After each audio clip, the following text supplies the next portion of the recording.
আমি রাকেশ হোটেল এবং হোমস্টে সম্বন্ধে অথেন্টিক ইনফরমেশন শেয়ার করে থাকি। এখন আমি দাঁড়িয়ে আছি পুরীতে শ্রী জগন্নাথ ধামে এবং আমি আপনাদের আজ একটি হোটেলের ইনফরমেশন দিতে চলেছি। এখন আমি যে হোটেলের সামনে দাঁড়িয়ে আছি সেই হোটেলটির নাম হচ্ছে মা শ্যামা গেস্ট হাউস। এখানে আপনারা বোর্ডটা যদি দেখেন তাহলে নিচে ফোন নম্বর লেখা রয়েছে, আপনারা স্ক্রিনশট মেরে এই নম্বরে ডাইরেক্ট যোগাযোগ করতে পারেন। এই হোটেলে আজ আমি একটি এসি এবং নন এসি রুম দেখব। এই হোটেলের এন্ট্রান্স হচ্ছে এটি। এবার ঢুকে যাব এবং সামনে দেখতে পাচ্ছি ম্যানেজার বাবু রয়েছেন, ওনাকে রিকোয়েস্ট করব এই হোটেলের একটি রুম আমাকে দেখানো হোক, এসি এবং নন এসি। নমস্কার। নমস্কার। আচ্ছা দাদা, আপনার নামটা সবার আগে বলবেন। আমার নাম পাপাই মণ্ডল। পাপাই মণ্ডল। আচ্ছা, এই হোটেলের কি রুম রয়েছে? এই হোটেলে টোটাল 6টা এসি রুম আছে, প্লাস 5টা নন এসি রুম আছে। আচ্ছা, 5টা নন এসি রুম রয়েছে এবং 6টা এসি রুম রয়েছে। আচ্ছা, রুম দেখার পরে আমি অবশ্যই জেনে নেব এই রুমের রেন্ট কি রয়েছে এবং অ্যাকচুয়ালি এই হোটেলটি কোথায় লোকেট। আসুন এবার দেখে নেওয়া যাক আজকের রুম। সোজা ঢুকেই দেখতে পাচ্ছি বাঁদিকে রয়েছে সিঁড়ি। এই সিঁড়ি দিয়ে ওপরে উঠে যাব আমরা। চলুন, সিঁড়ি দিয়ে উঠে আমি চলে এসেছি দোতলায় এবং এখন আমি দাঁড়িয়ে আছি 301 নম্বর রুমের সামনে এবং এটি হচ্ছে একটি এসি রুম। সবার আগে এই রুমে এন্টার করে আমরা দেখতে পাবো বিশাল সুসজ্জিত একটি বেড, যেখানে আরাম করে আমি গেস করছি 3 জনা অবশ্যই থাকতে পারে। 4 জনা যদি থাকেন তাহলে একটু অ্যাডজাস্ট করে থাকলে 4 জনাও এখানে ধরে যাবে। এবং দেওয়ালটি দেখছি প্রিন্টেড রয়েছে, উপরে রয়েছে একটি ফ্যান এবং নিচটা দেখতে পাচ্ছি অতি পরিষ্কার পরিচ্ছন্ন টালি বসানো রয়েছে, একদম পরিষ্কার। আমি কোনো রকম অভিযোগ করার কোনো জায়গা পাচ্ছি না। বাঁদিকে মুখ ঘোরালে এখানে দেখতে পাবো একটি আয়না রয়েছে এবং তার একটু আগে যদি চলে যাই তাহলে এখানে দেখতে পাবো একটি কাভার্ড রয়েছে। কাভার্ডটি যদি খুলি তাহলে নিচে আপনারা লাগেজ রাখবার জন্য জায়গা পেয়ে যাবেন এবং ওপরে নিজের জামা কাপড় ঝোলানোর জন্য হ্যাঙ্গার দেওয়া রয়েছে এবং বাঁ দিকে রয়েছে একটি বেসিন সহ আয়না।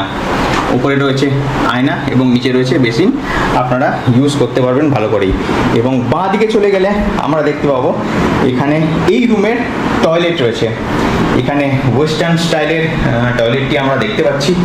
টয়লেটের নিচেটা যদি আমরা খেয়াল করি তাহলে দেখতে পাবো এখানে টালি করা রয়েছে, বিশাল পরিষ্কার এবং পরিচ্ছন্ন রয়েছে এবং উপরে দেখতে পাচ্ছি শাওয়ার রয়েছে এবং নিচে কলের একটি নল রয়েছে এবং ট্যাপ সহ রয়েছে। অর্থাৎ আপনারা যদি ডাইরেক্ট সি বিচ থেকে স্নান করে ফেরেন তাহলে ফ্রেশ হতে এখানে কোনো রকম অসুবিধা হবে না। খুব সুন্দর বাথরুম রয়েছে। এখান থেকে যদি বেরিয়ে আসি তাহলে দেখতে পাবো এখানে একটি ছোট্ট টেবিল রাখা রয়েছে এবং বাঁদিকে একটি দেখতে পাচ্ছি টিভি রাখা রয়েছে, যেটাতে প্রয়োজনে আপনারা ব্যবহার করতে পারবেন। এখানে দেখতে পাচ্ছি একটি বেডের সঙ্গে অ্যাটাচড একটি প্লাগ পয়েন্ট দেওয়া রয়েছে, যেটি আজকালকার দিনে সব থেকে এসেন্সিয়াল বলেই মনে হয়। এবং এখানে রয়েছে ফ্যানের কন্ট্রোল, লাইটের কন্ট্রোল এবং আরও বিভিন্ন জিনিসের কন্ট্রোল। ডান দিকে যদি আমরা উপরে চোখ ঘোরাই তাহলে এখানে দেখতে পাবো এসি বসানো রয়েছে এবং নিচে রয়েছে আরও একটি প্লাগ পয়েন্ট সহ একটি বোর্ড। এই রুমটি অবশ্যই আপনাদের পছন্দ হবে, আমার তো খুব পছন্দ হয়েছে দেখে, পরিষ্কার পরিচ্ছন্ন। তাহলে এই ছিল আজকের এসি রুম এবং আজকে দেখে নেবো আরও একটি নন এসি রুম। এই সিঁড়ি দিয়ে উঠেই চলে আসবো দোতলায় এবং সামনে রয়েছে একটি নন এসি রুম। চলুন আপনাদের আমি দেখাই।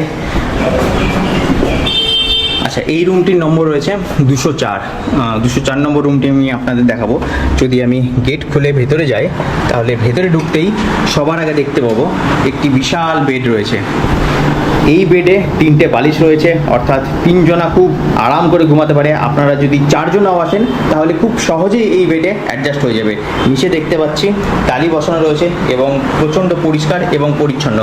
বাঁ হাতে ওখানে দেখতে পাচ্ছি প্লাগ পয়েন্ট সহ ডান দিকে একটি আলমারি কাভার্ড রয়েছে, যেটি খুললে আমরা দেখতে পাবো জামা কাপড় ইত্যাদি ঝোলানোর ব্যবস্থা রয়েছে এবং নিচে আপনাদের লাগেজপত্র রাখতে পারবেন।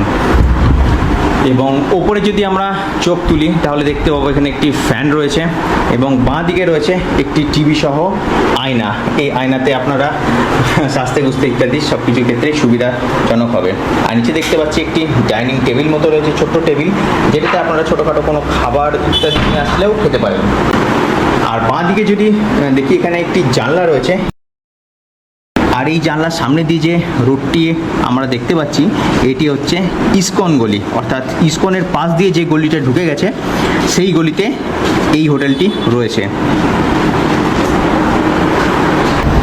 ডান দিকে গেলেই আমরা দেখতে পাবো এখানে একটি আয়না সহ বেসিন রয়েছে এবং রয়েছে এই রুমের টয়লেটের যদি আমরা গেট খুলি তাহলে গেট খুলেই ভেতরে দেখতে পাবো একটি ওয়েস্টার্ন স্টাইলের কমোড রয়েছে এবং নিচটা দেখতে পাচ্ছি প্রচণ্ড পরিষ্কার এবং পরিচ্ছন্ন, চারিদিকটা টালি করা রয়েছে, ওপরে রয়েছে শাওয়ার, নিচে একটি কল রয়েছে।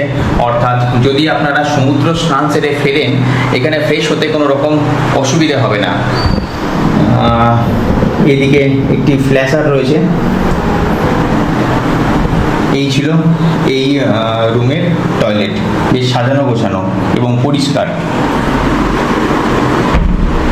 এই ছিল এই গেস্ট হাউসের 204 নম্বর রুম। আশা করি আপনাদের ইনফরমেটিভ লেগেছে।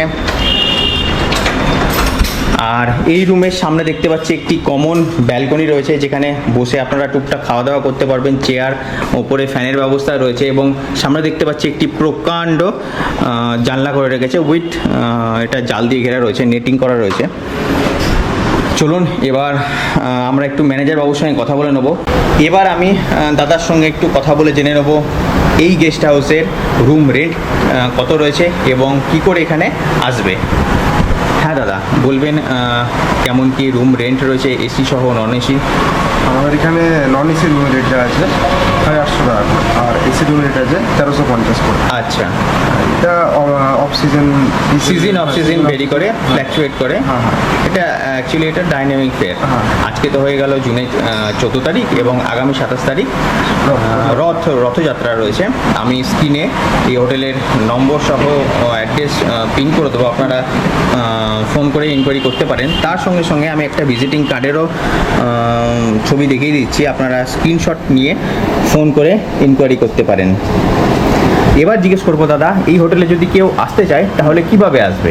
হোটেলে আসতে গেলে আপনাকে প্রথমত পুরী স্টেশনে নেবে, অটো বা টোটো ধরে আপনাকে বলতে হবে স্বর্গদ্বার বিচে, ইস্কন গলি, স্বর্গদ্বার বিচে নামার পরে ইস্কন গলি, ইস্কনের সামনে এসে ইস্কন গলি দিয়ে ঢুকে কিছুটা চলে এলেই এইখানে পৌঁছে যাবে। এবং যে ফোন নাম্বার আমি প্রোভাইড করছি সেই ফোন নাম্বারে যদি ফোন করা হয় আপনারা অবশ্যই হেল্প করে নেবেন।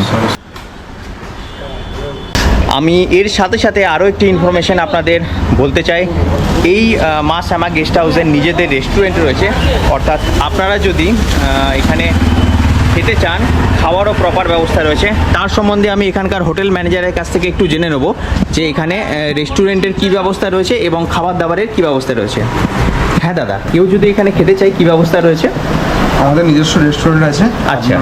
মেনু কার্ড থেকে রুমে সব মেনু কার্ড দেওয়া আছে, আপনার আচ্ছা। মেনু কার্ড থেকে অর্ডার দেবেন। হ্যাঁ, হ্যাঁ। আবার এখানে চলে আসবে, আপনারা ওই করিডোরে যে টেবিল চেয়ার আছে ওখানে বসে খাওয়া দাওয়া করা যাবে এবং খাবারের কোয়ালিটিও অত্যন্ত ভালো, আমাদের সব কোনো রকম প্রবলেম আসবে না। কোনো অসুবিধা নেই। তাহলে বন্ধুরা, আপনারা জানতে পারলেন এই হোটেলে আসলে আপনাদের খাবার কোনো রকম সমস্যা হবে না, বেশ ভালো কোয়ালিটির খাবার দাবার এখানে অ্যাভেলেবেল। এবার বলি এই হোটেলে আসবেন কি করে। স্টেশন থেকে আপনাদেরকে ঠিক এই জায়গাটা করে নামিয়ে দেবে বিভিন্ন অটো এসে দাঁড় করিয়ে। এই জায়গাটিকে বলছে পুরীর স্বর্গদ্বারের বিচ। এটা হচ্ছে বিচ মার্কেট পুরোটা, এটা রাত্রেবেলা অ্যাক্টিভ হয়, দিনের বেলা ঠিক এইভাবে গুটিয়ে পাঠিয়ে থাকে। এবং হোটেলগুলি হচ্ছে ঠিক ওপারে যে মহাপ্রভু গৌরাঙ্গের যে স্ট্যাচু দেখতে পাচ্ছেন ওর পাশ দিয়ে যে রাস্তাটি আপনারা ঢুকে গেছে সেই রাস্তা দিয়ে চলে যাবেন। চলুন আমি আপনাদের দেখিয়ে নিয়ে যাচ্ছি। হোটেলে যাওয়ার জন্য এই জায়গাটা একটু আপনাদেরকে বুঝে নিতে হবে। পুরীর যে স্বর্গদ্বার বিচ ছিল এবং বিচের পাশ দিয়ে যে রাস্তাটা আমি দেখালাম যে ভেতরের দিকে ঢুকে গেছে এবং এই রাস্তা ধরে যেতে হবে 5 থেকে 10 মিনিট। তো সেই রাস্তা দিয়ে আপনারা ঢুকেই কিছুটা এগোলেই বাঁ হাতে দেখতে পাবো আমরা স্বর্গদ্বার মহাশ্মশান। এই স্বর্গদ্বার মহাশ্মশানকে বাঁ দিকে রেখে আপনারা সোজা এগিয়ে যাবেন। হোটেলের রাস্তাটা আমি আরও একবার ভালো মতো বলে দিই। এই রাস্তাটি যেটি আপনারা দেখতে পাচ্ছেন এটি হচ্ছেন পুরী স্বর্গদ্বার যে বীজটি রয়েছে তার উল্টো দিক দিয়ে যে রাস্তাটি ঢুকে যায় ভেতরের দিকে, সেই রাস্তা দিয়ে সোজা চলে আসবেন। 5 থেকে 7 মিনিট হেঁটে লাগবে। হেঁটে আসার পর ডান হাতে দেখতে পাবেন ইস্কন মন্দির রয়েছে, এটা হচ্ছে ইস্কন মন্দির। এবং এই ইস্কন মন্দিরের পাশ দিয়ে ঢুকে যাবে ইস্কনের গলি। সুতরাং এই হোটেলটি রয়েছে এই ইস্কনের রাস্তার পাশের যে রাস্তা আছে সেই পাশের রাস্তা দিয়ে ঢুকে গেলে সোজা।